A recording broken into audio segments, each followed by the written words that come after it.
अस्सलाम वालेकुम।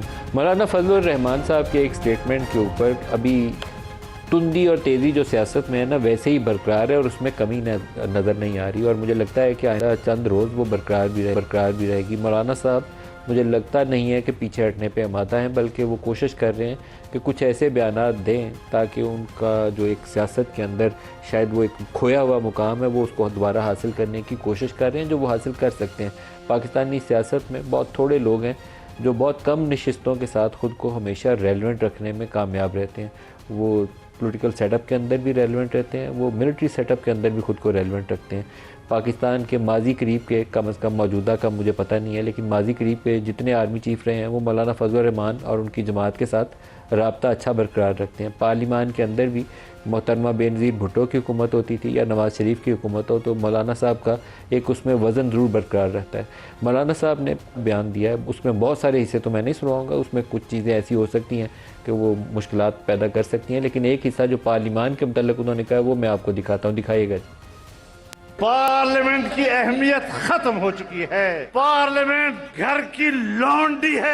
अब ऐवान की हैसियत नहीं, अब इस मैदान की अहमियत है। इस तरह के जाली ऐवानों को अपने ठोकर के नोक पर रखें।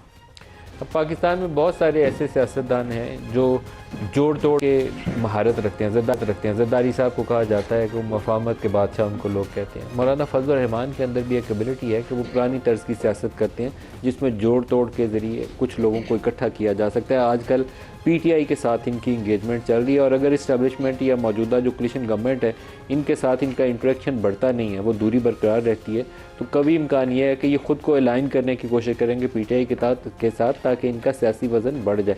ख़ुद को कभी ये एक पलड़े में डालकर इतना ओवर कमिट नहीं करते कि वापसी का रास्ता इनका बंद हो जाए। ये रास्ते दोनों अपने खुले रखते हैं और वो मौलाना साहब भी दोनों रास्ते खुले रखेंगे। आज़ाद जम्मू एंड कश्मीर के अंदर जो रावला कोर्ट के अंदर सूरत हाल है वो वैसे ही है जैसी पिछले चंद रोज़ से जारी है।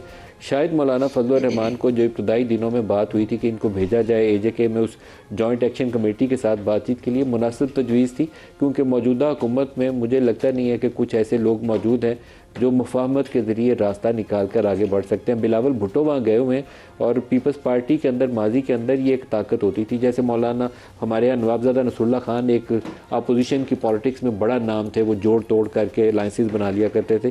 पीपल्स पार्टी भी मुफाहमत के हवाले से एक अच्छी उनकी रवायत मौजूद है। बिलावल भुट्टो वहाँ गए हैं, क्या वो रास्ता निकाल पाएंगे ये तो आने वाले दिन बताएंगे। सुनिए, उन्होंने आज कहा, No one sitting in Islamabad has the right to determine who is or who is not a Kashmiri. नामुनासिब बयानात की वजह से ये क्राइसिस, इस पोजीशन कश्मीर में जो सूरत हाल अब 1 महीने से चलता आ रहा है, हम आज भी चाहेंगे कि कोई दरमियानी रास्ता निकले। Pakistan People's Party therefore proposed the establishment of a Truth and Reconciliation Commission, and the commission should be given a sufficiently broad mandate to examine the present situation. आप अगर चाहते हो कि 12 सीटें हो तो 12 सीटें, अगर आप चाहते हो कि 14 सीटें हो तो 14 सीटें, अगर आप चाहते हैं कि ख़त्म कर लेते। ये हक हाकमियत का सवाल अगर इन 12 सीटों पे फंसा हुआ है तो ये तो इतना जल्दी हमें ख़त्म करना चाहिए। जहाँ तक कि आपकी हक हाकमियत की सवाल है, उसका फैसला भी ना इस्लामाबाद कर सकता है, कश्मीर का फैसला कश्मीर करेगा। पाकिस्तान के खिलाफ, पाकिस्तान के अफवाज के खिलाफ, हमारे उन सिपाहियों के खिलाफ कोई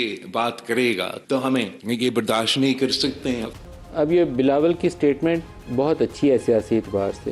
ये तीन बुनियादी जो असूल हैं उसको वज़ा करना सियासतदानों का काम होता है, जो वो कर रहे हैं। 12 नशिस्तों के ऊपर वो कहते हैं कि फ़ैसला आप लोगों ने करना है, इलेक्शन होगा तो फ़ैसला हो जाएगा, नशिस्तें रखनी है या नहीं रखनी है।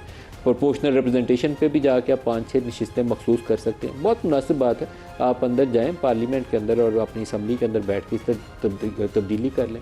इसी तरीके से कौन कश्मीरी है और कौन कश्मीरी नहीं है, ये वफाकी वज़रा ने बहुत गलत बयान दिए, कभी नहीं देना चाहिए। ऐसा डिक्लेरेशन पास करना, हम लोगों को पाकिस्तानियत से ही खारिज कर देते हैं, उनको इंडियन आइडेंटिटी बना देते हैं। ये गलत रवैश है। ये तरीक़ाकार हमेशा कौमों की यकजहती जो है उसको तोड़ने के काम तो आ सकता है, जोड़ने के काम कभी नहीं आ सकता।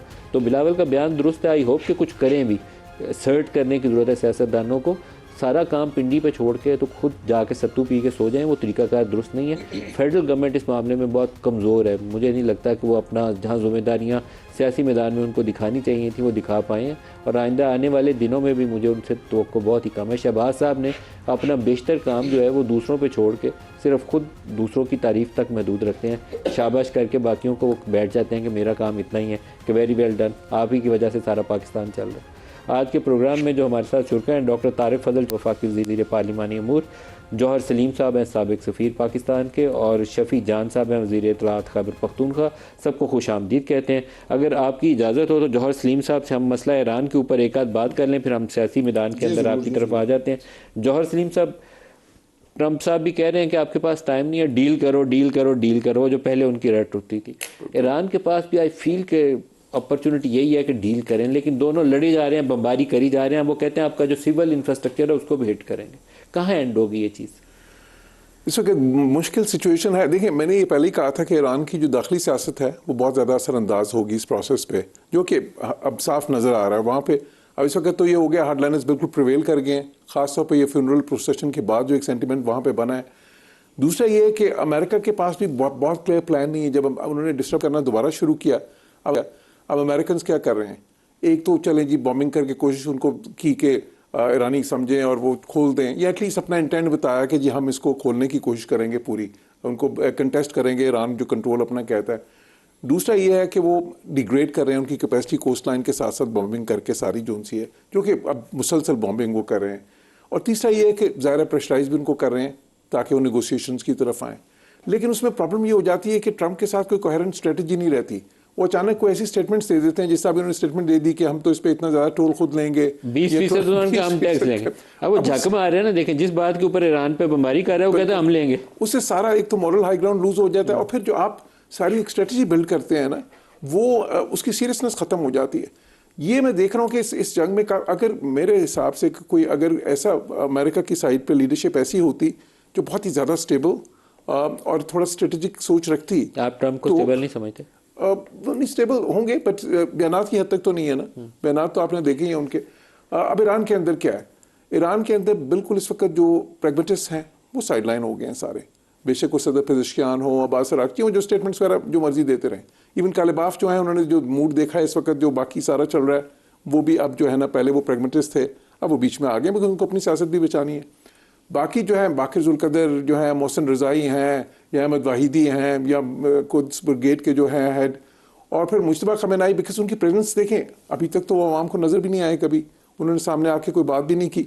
तो वो फिर उस तरह से आपकी वो जो एक पावर जो जिस तरह की अली खमेनाई की थी उस तरह की तो नहीं बनी बिल्कुल भी अभी तक। जो सियासत में अंदर सख्त गिर एलिमेंट है ईरान के अंदर, वो हावी होता जा रहा है, बिल्कुल हावी, और जो मॉडरेट है वो नीचे चले गए बिल्कुल। और उसकी वजह से मैं क्या देख रहा हूँ आगे, ग्रेट डील ऑफ इंस्टेबिलिटी जो है ना, ये अब मसला जो है इंस्टेबिलिटी, लेकिन ईरान तक महदूद नहीं रहेगी। अब देखें वो हौसी जो हैं वो एक्टिव हो गए, लेबनान के अंदर नेतन्याहू तबाही फेर रहा है, तो आपका पूरा रीजन जो है उसमें इंगेज हो रहा है। और ये बड़ा कंसर्न का मामला, इसलिए मेरा ख्याल है कि इसमें दूसरे मुल्कों को भी, यूरोपियन जितने ज़्यादा डिसोसिएटेड इससे रहे हैं वो नहीं रहना चाहिए उनको, बिकॉज उससे भी नुकसान ही हुआ है। कोई जो है ना बिल्कुल वो समझते हैं कि अच्छा जी खुद डील करें, लेकिन खुद डील नहीं हो रहा उनसे अमेरिकन से। तो फिर बेसिकली ये इस वक्त भी जो है पाकिस्तान जैसे मुल्क जो हैं, अब जो भी इंटरमीडियरीज बीच में है, कतर है, ओमान है, देखिए उनको ज़रूरत है इस चीज़ की कि बाकी भी सारे आएँ बीच में और आके फिर जो उनसे, बिकॉज अगर इधर से मामला बिगड़ते गए तो फिर ये इंस्टेबिलिटी बढ़ती जाए। ये ठीक है कि चलें जो MOU साइन हो गया, बड़ी कामयाबी थी।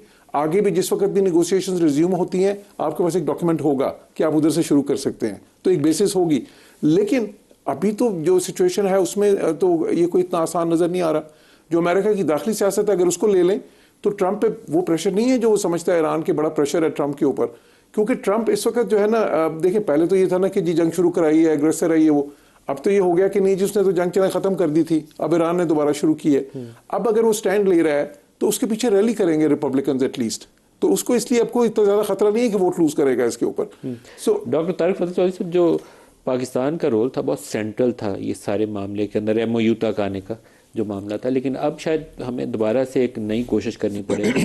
तुर्की, सऊदी अरेबिया, कतर, इन सारों को दोबारा इंगेज करें, इस्लामाबाद बिठाएं, फॉरेन मिनिस्टर्स को इनवाइट करें, ईरान को भी साथ बुलाएं और बैठ के आपस में डिस्कस करें। मलिक साहब, ये बड़ा अनफॉर्चुनेट है कि पाकिस्तान की और यकीनन उसमें बाकी भी दोस्त ममालिक की मदद शामिल हाल थी कि हमने ये बैनुल अक़वामी सालसी का किरदार जो है ये बड़े मौसर तरीके से अदा किया। यहाँ पे डायलॉग हुए, वाइस प्रेसिडेंट आए, उनके स्पीकर आए, उनके वज़ीर ख़ारजा पाकिस्तान में आए, सेकेंड राउंड में ये MOU साइन हो गया और उसके बाद अभी हतमी मुआहदा होना था 60 दिन में। लेकिन उसके बाद जो आबना हुर्मुज़ में जहाज़ों की आमदोरफ्त है उसके ऊपर ईरान की तरफ से एक अटैम्प्ट हुई और उस अटैम्प्ट के नतीजे में अमेरिका ने फिर ईरान पे अटैम्प्ट की, गोलाबारी की और फिर ईरान ने जो इस्लामी ममालिक हैं उनके ऊपर, और ये एक नया जो है दौर, एक आप ये कहेंगे कॉन्फ्लिक्ट का, वो शुरू हो गया है। लेकिन जो आपने सवाल किया है तो बराह रास्त उसका जवाब ये है कि हम अभी भी सालसी के इस रोल में हम एंगेज्ड हैं। हम अभी इंतज़ार नहीं कर रहे कि हम करेंगे, हम इस वक्त कर रहे हैं। ज़रा बिलवास्ता डायलॉग अपने दोस्त ममालिक के साथ मिल के कोशिश पाकिस्तान पूरी कर रहा है। प्राइम मिनिस्टर शहबाज शरीफ साहब, जो वज़ीर ख़ारजा हैं ना, सऊदीज़, टर्की, कतर, पाकिस्तान को ईरान के, उनको दोबारा दावत देनी चाहिए, इस्लामाबाद में बैठे MOU के ऊपर आगे कैसे कैपिटलाइज़ करना है उसके ऊपर बात। ये हमारी पूरी कोशिश यही है मलिक साहब, जो मैंने कहा कि प्राइम मिनिस्टर शहबाज शरीफ साहब और फील्ड मार्शल साहब के हम उसको वहीं से लेके आगे चलें कि जहाँ पे ये सिलसिला रुका है कि MOU साइन हो चुका है। अब बाकी जो गुफ्तगू शनीद होनी है इस पर, और अब बायमी मुशावरत होनी है, और दीगर इस्लामी ममालिक जो इसमें असिस्ट कर रहे हैं सारे प्रोसेस में और मदद दे रहे हैं, उनकी मदद से हम इसको हतमी नतीजे तक पहुँचाएँ। देखिए, आबना हुर्मुज़ एक ऐसी चीज़ है कि उसके ऊपर जब भी डिस्टर्बेंस होती है उससे पूरा ख़त्ता जो है वो डिस्टर्ब होता है, और ईरान को उसकी सेंसिटिविटी का पता लग गया है और वो चाहता है कि उसके ऊपर मेरा मुकम्मल कंट्रोल हो। और अगर आप देखें इस सिचुएशन इस पूरे ख़त्ते की और पूरी दुनिया की, तो जब तक आबना हुर्मुज़ को एक न्यूट्रल जगह जो है वो डिक्लेयर नहीं किया जाता और वहाँ से इजी एक्सेस और इजी पैसेज नहीं दिया जाता, उस वक्त तक ये मसला जो है ये मुस्तकिल बुनियादों के ऊपर हल नहीं होगा। दुरुस्त है। शफी जान साहब, आपकी तरफ आने से पहले मौलाना साहब की आपको स्टेटमेंट दोबारा सुनाता हूँ, फिर इससे आपसे सवाल का आगाज़ करते हैं। दिखाइएगा जी। पार्लियामेंट की अहमियत खत्म हो चुकी है। पार्लियामेंट घर की लौंडी है। अब ऐवान की हैसियत नहीं, अब इस मैदान की अहमियत है। इस तरह के जाली ऐवानों को अपने ठोकर के नोक पर रख। शफी जान साहब, मौलाना साहब के पार्लियामेंट के मुतल्लिक़ ख्यालात, आपका उसके ऊपर रद्द-ए-अमल। सबसे पहले नदीम साहब आपका शुक्रिया। देखिए, मौलाना साहब ने जो पार्लियामेंट के बारे में कहा, वही मौक़िफ़ तहरीक इंसाफ का भी है कि रबर स्टैंप है। पार्लियामेंट से 26वीं और 27वीं तरमीम के बाद तमाम तर ताकत ले ली गई है, और ये जो पार्लियामेंट है जो 17 सीटों पे जिस तरीके से एक जमात को पूरे पाकिस्तान पे मुसल्लत किया गया है, ये उसी का रिएक्शन है। जब तक मैंडेट का एहतराम नहीं होगा, जब तक जिसका वोट पड़ेगा उसका नहीं निकलेगा, इस तरह किस्म के बयानात भी आएंगे, इस किस्म के जलसे जुलूस भी होंगे। अब बात बड़ी वाज़ेह हो चुकी है कि मैंडेट का एहतराम करना पड़ेगा, जिसको जो वोट पड़ता है उसी को देना पड़ेगा। इस तरह नहीं हो सकता कि आप मुल्क पे 17 सीटों वालों को मुसल्लत कर दें। इस तरह नहीं हो सकता कि कराची के मैंडेट पे एक जमात को 20 सीटों में से 19 सीटें मिलती हैं और आप उसको एक सीट पे नहीं देते और वो MQM और पीपल्स पार्टी के दरमियान बांट देते हैं, किसी एक सूबे को किसी और के हवाले कर देते हैं। तो ये तमाम तरह चीज़ें जब होगी तो ये महरूमियाँ जन्म लेंगी। जब महरूमियाँ जन्म लेंगी, नाइंसाफ़ी होगी, तो इस किस्म का रिएक्शन आएगा। और मुझे याद पड़ता है लाहौर में शायद जलसा था जहां इमरान खान और शेख रशीद साहब मौजूद थे, तो शेख साहब ने कहा था कि मैं लानत भेजता हूं इस पार्लियामेंट पे और इसको आग लगा देनी चाहिए। इस तरह के कुछ ख्यालात थे, इमरान खान साथ खड़े थे उनके। तो आपके अपने पार्टी के ख्यालात पार्लियामेंट के मुतल्लिक़ मेरे ख्याल में ऐसे ही हैं। 2018 से पहले ये जलसा हुआ था लाहौर में। देखिए, मैंने तो शुरू में नदीम साहब कह दिया था कि पार्लियामेंट उस टाइम स्ट्रांग होगी जब इसमें जो लोग बैठेंगे जिनके पास अवाम की ताकत होगी। अगर कोई फॉर्म 47 के ज़रिए आएगा और जिसको वोट पड़ा है वो इस पार्लियामेंट से बाहर होगा, जिसको वोट पड़ा है वो कानून साजी के अमल का हिस्सेदार नहीं होगा, जिसको वोट पड़ा है वो कौमी मसलहत और कौमी मसलों पे बात नहीं करेगा, और एक डमी को अगर आप उसकी जगह बैठाएंगे तो इस किस्म से या इससे सख्त रिएक्शन आएगा। डॉक्टर साहब, डम्मी को बिठाएंगे, और मौलाना साहब ने तो ठोकर की नोक का, जूते की नोक नहीं कहा, ठोकर की नोक पर उन्होंने गुजारिश ये है कि मुझे पिछले 2-3 इलेक्शंस 2008 से तो मैं ख़ुद पार्लियामेंट का मेंबर हूँ, मुझे बता दें कि जिसके ऊपर यही सारी बातें जो शफी जान साहब कर रहे हैं ये ना हुई हों। हमारी कोई तकरीर किसी भी मेंबर की असेंबली में या किसी टॉक शो में 2018 के इलेक्शन के बाद आप उठा के देखेंगे तो यही बातें हैं जो शफी जान साहब कर रहे हैं कि जनाब जाली मैंडेट, जालसाजी में मबनी पार्लियामेंट, डमी लोग और ये सारे यही जो आपके भी ये ख्याल कह में रहे हैं। पार्लियामेंट जाली नहीं? तो लिहाजा मैं आपको अर्ज कर रहा हूँ ना कि ये हमारी तकरीरें हैं जो 2018 के बाद हम कर रहे थे इमरान खान तो के पार्लियामेंट डमी थी पहले भी और आज भी बिठाने के बाद, लेकिन बिठाने के बाद इमरान खान को जब बिठाया गया, लेकिन उस वक्त शहबाज शरीफ साहब ने जो लीडर ऑफ अपोजिशन थे उन्होंने बात की कि पाकिस्तान के लिए हम चार्टर ऑफ इकॉनमी करने के लिए तैयार हैं, बातचीत के ज़रिए हम मामलात को और पाकिस्तान के निज़ाम को आगे बढ़ाना चाहते हैं। तो ये आपस में जो इल्ज़ाम तराशियाँ हैं और ये सियासी पंजा आजमाई है, ये तो सिस्टम के साथ है, ये चलती रहती है, कोई नई बात नहीं है। कोई शफी जान मेरे भाई ने ऐसी बात नहीं की कि जो पाकिस्तान की तारीख में पहली दफ़ा हो रही है कि लोग इसे तवज्जो से सुनेंगे। ये हर दफ़ा असेंबली के पहले इजलास में यही बातें होती हैं, दिस इज ऑन रिकॉर्ड। ठीक है। बाकी मौलाना साहब ने जो बात की है जी, देखिए मौलाना साहब खुद उस ऐवान का हिस्सा है। मेरा ख्याल है कि अल्फाज के चुनाव में मौलाना साहब से ज़्यादा कोना मश्क सियासी लीडर मैंने नहीं देखा। मैं उन्हें स्मार्ट पॉलिटिशियन कहता हूँ, हालांकि बड़े मोटे ताजे हैं लेकिन बड़े स्मार्ट पॉलिटिशियन है। वो अल्फाज के चुनाव में भी उन्हें बड़ा मलका हासिल है सियासत में। बड़े आज जो अल्फाज इस्तेमाल कर रहे हैं मौलाना साहब के लिए मैंने पहली दफ़ा देखा है। नहीं देखें, दो उनके जुमले हैं ना जिन पे बड़ा इशू हो रहा है। एक तो उन्होंने कहा फौज के लोगों को तनख्वाह मिलती है, जाके लड़ो, ये बोला ना उन्होंने, जिसके ऊपर आप सारे लोग फिर उनकी मजम्मत कर रहे हैं। पूरी जमात आपकी ड्यूटी लगी हुई है, आपकी भी, पीपल्स पार्टी की भी। आज उन्होंने कहा पूरी पार्लियामेंट ही जो है इसके ऊपर वो ठोकर की नोक पर रखता हूँ। तो रीज़न क्या है मौलाना साहब ये इतना गुस्सा दिखा रहे? कुछ पर्पज़ होगा ना सियासत साहब। गुजारिश ये है कि जो आपने पहले बयान की बात की है देखें उसका मकसद ये निकलता है कि जो फ़ौज के जवान हैं या उसमें आप बाकी भी लॉ इन्फोर्समेंट को लें, पुलिस को लें, क्या वो तनख्वाह के लिए लड़ रहे हैं? यानी इससे ज़्यादा मज़ा का खेल आपके ख्याल में मौलाना ने जुमला इससे ज़्यादा बगैर वजह के नहीं मौलाना ने बोले होंगे? कोई रीज़न? वजह जो भी हो, क्या वजह होगी? मैं कहता हूँ जी कि 110 वजह हों। इख्तलाफ आपका हो सकता है, हमसे हो सकता है, इदारे से हो सकता है। मैं खुल के बात कर रहा हूँ क्योंकि आप भी प्रोग्रामों में खुल के अपनी राय का इजहार करते हैं। लेकिन जहाँ तक फ़ौज के अफसरों और जवानों का जो बॉर्डर पे लड़ते हैं, मुल्क में दहशतगर्दी के ख़िलाफ़ लड़ रहे हैं, शहीद हो रहे हैं, जहाँ तक उनकी वो जज्बा शहादत, पाकिस्तान के लिए कुर्बानी, पाकिस्तान के अमन के लिए, यहाँ पे पाकिस्तानियों के सुकून के लिए जो शहादतें हैं, वो लायक तहसीन है। हम उनके कर्जदार हैं, पूरी कौम उनकी कर्जदार है। और मैं समझता हूँ कि ये बात अबव पार्टी लाइन है। और उसके बाद जो उनके ख़ानदान हैं, जो उनकी फैमिलीज़ हैं, उनके माँ बाप हैं, उनकी बेवाएँ हैं, उनका एहसान है पाकिस्तान के ऊपर कि उन्होंने अपने जवान बच्चे और अपने जवान बेटे जो हैं इस वतन पे कुर्बान किए हैं। उनको आप मुतनाज़ा बनाने की कोशिश करें तो ये इंतहाई काबिल मज़म्मत है। बाकी आप बयानात दें, आप अभी भी दे रहे हैं, उससे कोई आपको नहीं रोक रहा पाकिस्तान की खातिर। लेकिन ये देखना कुर्बान करता है, वो पुलिस का जवान हो, फौज का जवान हो, वो सिविल हो, जो भी हो, जो पाकिस्तान की खातिर कुर्बानी देता है छोटी से छोटी, उसको सलाम पेश करना चाहिए, उसको बिल्कुल करना चाहिए। से लगा के रखना चाहिए, इसमें दो राय है ही नहीं। उससे आगे बात की है कि हम उनके कर्जदार हैं। फौज पे तनकीद करनी चाहिए सियासी जोड़ तोड़ में, जब उनकी मुदाखलत आती है या पॉलिटिकल इंजीनियरिंग होती है, उस पर तनकीद करनी चाहिए। या मिलिट्री टेक ओवर, कोई डिक्टेटर कब्जा कर लेता है, आप तनकीद करें कि आप पीछे। आइन को अगर कोई मुअत्तल करता है तो हम उसके नकाद रहे हैं, हमारी लीडरशिप उनके नकाद रही है जनाब मुशर्रफ के हवाले से। उससे पहले दूसरी बात यह है कि जो होती है ना तनकीद, मैं आपके किसी सवाल या आपके किसी राय से मैंने कई दफ़ा इख्तलाफ किया है, आपके प्रोग्राम में किया है, आपको बिल्कुल हक़ है कि आप मेरी किसी राय से इख्तलाफ करें, लेकिन उसके अंदर भी कोई तहजीब का, कोई अखलाक का, कोई अल्फाज के चुनाव का एक दायरा कार होता है। और उससे बाहर जाके वो गुफ्तगू करना कि जो गैर पार्लिमानी हो, गैर महज़ब हो, हमारी जो रवायात हैं उसके ख़िलाफ़ हो, वो मुनासिब नहीं है। उसे कोई भी ना पसंद करेगा ना अप्रिशिएट करेगा। आमिर नवाज वड़ाइच साहब कराची बार के प्रेसिडेंट हमें ज्वाइन कर रहे हैं। आमिर शुक्रिया सर, आपने भी बयान की कोई मजम्मत की है? कुछ मैं आपकी ज़बानी सुनना चाहूँगा। जी बिल्कुल नदीम साहब, इस बयान की मैंने पुरजोर मजम्मत की है।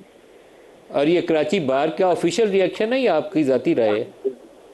ये ऑफिशियल रिएक्शन है कराची बार एसोसिएशन का, और इसमें हर किसी को रिएक्शन देना चाहिए। बेसिकली ये जो ऐसे सियासत को सियासत रहना चाहिए कि हद तक रहना चाहिए। हमें पॉलिसी से इशू हो सकता है, हमें डिफरेंट एक्ट से किसी के इशू हो सकता है, लेकिन एक बंदा है जिसने अपनी जान का नजराना दिया है, जिसने मुल्क के लिए अपनी जान दी है, और वो शख्स अगर उठता है और उस शख्स के लिए कोई बंदा उठता है और उसकी शहादत की तजलील करता है, उसकी फैमिली के जज्बात को मजरूह करता है, और वो ये कह देता है कि भाई ये जो शहीद हुआ है ये शहीद नहीं है, इसने तो पैसे लिए थे, 40,000 मौलाना साहब को कोई दे देता है, वो ले लें गोली। ऐसा नहीं है, कोई भी 40,000 के लिए गोली नहीं लेता है। ये एक जज्बा है है जिसके तहत लोग खड़े हुए होते हैं अपने घर बार अपनी फैमिली को छोड़कर बॉर्डर पे। मौलाना साहब खुद भी ये बहुत बढ़ चढ़ कर, जब गवर्नमेंट गिराने का इशू था, दूसरा था, पार्टिसिपेट कर रहे थे और सबको पता है किसके कहने पे क्या। अब उनका क्या इंटरेस्ट है, क्या मुफाद है, वो क्या चीज मनवाना चाह रहे हैं, वो ज्यादा बेहतर समझते हैं। कल तक वो जिनके साथ चल रहे थे और बहुत हंसी खुशी चल रहे थे और गवर्नमेंट गिराते हुए बहुत ज्यादा एक्स्ट्रा ऑर्डिनरी बोल रहे थे, आज एकदम से ये स्टेटमेंट जो वो दे रहे हैं, और वो भी इस लेवल पे जाके स्टेटमेंट दे रहे हैं कि जो शोध है उनकी हद तक चलो आपने करना है। आप तो कराची बार का मुतालबा क्या है, क्या इसके ऊपर बारे में बात करें, आप कराची बार का मुतालबा क्या है, क्या अब इसके ऊपर कोई कानूनी कार्रवाई होनी थी, क्या मुतालबा रखा है आप लोगों ने? सर हमने उनसे ये कहा है कि वो इसको फौरी तौर पे अपनी स्टेटमेंट को वापस लें और माजरत करें। बाकी कानूनी मुतालबा वो डिफेंस मिनिस्टर साहब का काम है। डिफेंस मिनिस्टर साहब को अपनी रिस्पॉन्सिबिलिटी खुद उठानी चाहिए। उनको देखना चाहिए कि ये जो एक्ट है, जिस तरीके से ये उन्होंने बात की है, वो एक गलत बात है। लेकिन मेरे ख्याल से कानूनी कार्रवाई इतना मानी नहीं रखती, हमें किसी को सजा देने में वो इंटरेस्ट नहीं है। हमारा सिर्फ ये कहना है कि सही है, आप क्रिटिसाइज करें, आपका बनता है, बिल्कुल ठीक को करें। आमिर नवाज बड़ाई साहब, आपका बहुत शुक्रिया, आपने हमें ज्वाइन किया। शफी जान साहब, पीटीआई ने इसके ऊपर कोई फॉर्मल रिएक्शन दिया? मौलाना साहब के बयान के दो हिस्से हैं, एक वो कहते हैं कि हमें कहा गया लश्कर बनाओ, तो उन्होंने कहा हम क्यों बनाए, दूसरे में जाके वो जुमला बोलते हैं जिसके ऊपर डॉक्टर साहब ने इतनी लंबी फिर उनके ऊपर क्रिटिसाइज किया। आपकी तरफ से कोई रिएक्शन है? देखिए, जो मौलाना साहब ने जुमला अदा किया, पहली बात यह है कि जितनी भी शुहदा है, चाहे वो पाक आर्मी के हो, पाक फ़ौज के हो, पुलिस के हो, सिविलियन हो, वो सब सांझे हैं। ये मिट्टी जो है, जो पाकिस्तान की मिट्टी है, ये हर शहीद की कर्जदार है, इसमें तो कोई दूसरी राय नहीं है। लेकिन देखिए, अब ये आपको सोचना पड़ेगा कि ये बयान उन्होंने क्यों दिया, इसका सियाक व सबाक क्या था, और फिर ये जो पे रोल पे जो लोग हैं, जिस तरीके से प्रेस कॉन्फ्रेंसेस मौलाना साहब के खिलाफ हो रहे हैं, जिनको ये ड्यूटी दी गई है सुबह से स्क्रिप्ट पकड़ा के, खासकर नून लीग और पीपल्स पार्टी, इन बेचारों को तो भर्ती शायद इसलिए किया था कि अगर ऐसा कोई वाकया होता है तो आपने इस किस्म की रिएक्शन देने हैं, ये भी ज्यादती है। अब इस किस्म का रिएक्शन इस पर नहीं आना चाहिए था, जो बढ़ा चढ़ा के इस पर जो रिएक्शन आ रहा है।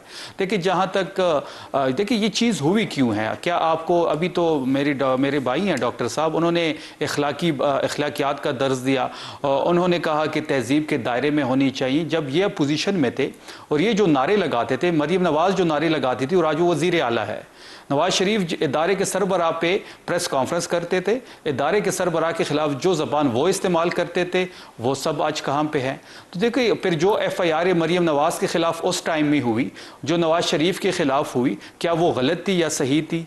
अब ये सारी चीज़ें आपको जहन में रखनी होंगी। और जो इस वक्त हो रहा है, CM सिंध से लेके पंजाब का तो कोई बंदा रहा नहीं है, इसी तरह वफाक का कोई बंदा नहीं रहा जिसने प्रेस कॉन्फ्रेंस ना की हो। इस चीज़ को इतना बढ़ा चढ़ा के नहीं पेश करना चाहिए था। मौलाना साहब का जो बयान है, शहीद सबके सांझे हैं, चाहे वो पाक फौज हो, सिविलियन हो या पुलिस हो। अच्छा, बड़ी एक इंटरेस्टिंग बात है कि करने हैं कि शुहदा की पूरी कौम और ये मट्टी कर्जदार है।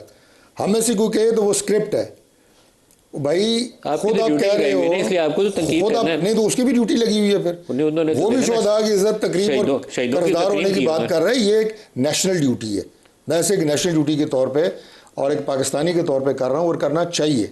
और दूसरी बात यह है कि उन्होंने कहा मियां नवाज शरीफ साहब का लीडरशिप कहती थी, वो क्या था? मुझे एक बयान निकाल के देख लें जो नवाज शरीफ ने बिलो द बेल्ट जो दहशतगर्दी है और आगे जो नारा लगता था, वो मरियम नवाज आप निकाल के दे दें। अब सुने नदीम साहब सुने, मैं वो नारा में इस वक्त नहीं दोहराना। हाँ, मैं नहीं दोहरा रहा।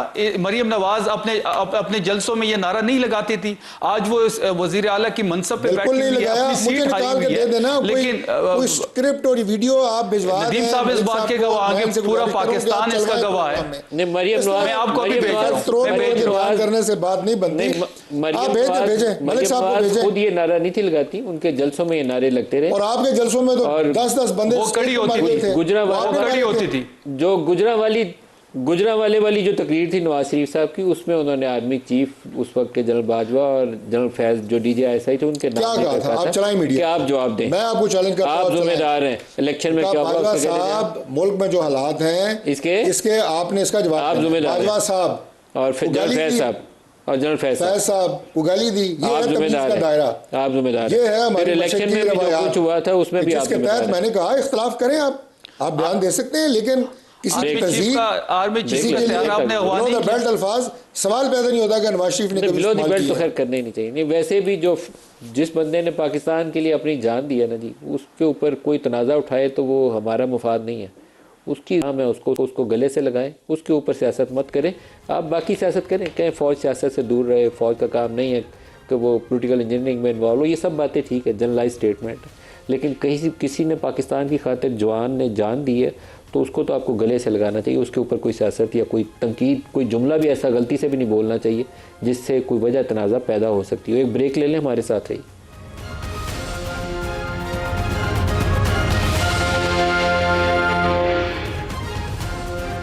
Welcome back. डॉक्टर तारिक साहब, कश्मीर वाला मामला भी कोई ऐसा अच्छा नहीं है कि जिसके ऊपर आपकी तारीफ़ करी जाए, तो कुछ सियासी हिकमत दानाई कुछ काम आनी चाहिए।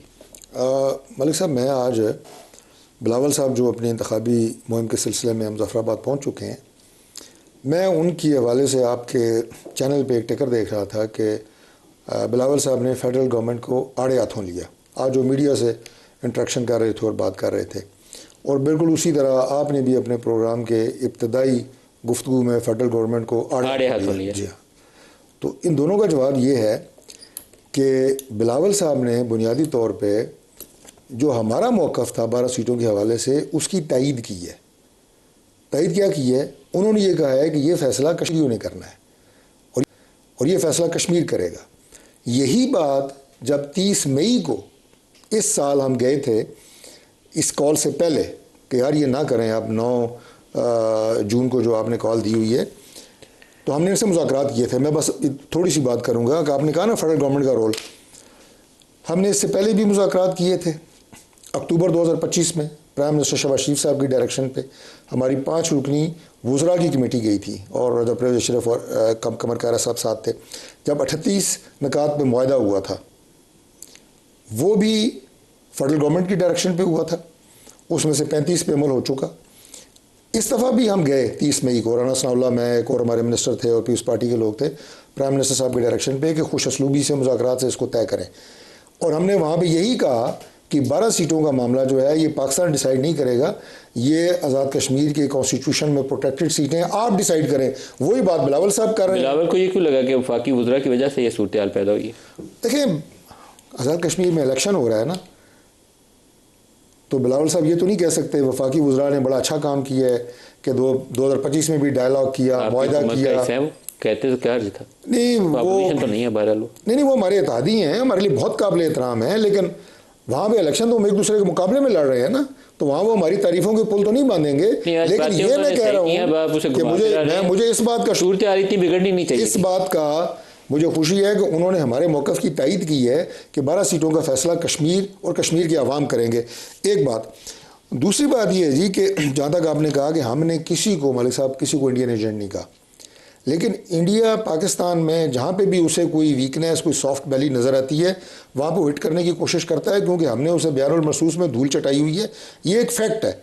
और अगर उसे नज़र आ रहा है कि आज़ाद कश्मीर में वो इस इशू को इग्नाइट कर सकता है, तो वो इग्नाइट करने की कोशिश कर रहा है। ये हमने इंडिकेट किया है, हमने किसी पे गद्दारी के लेबल और वो नहीं लगाए।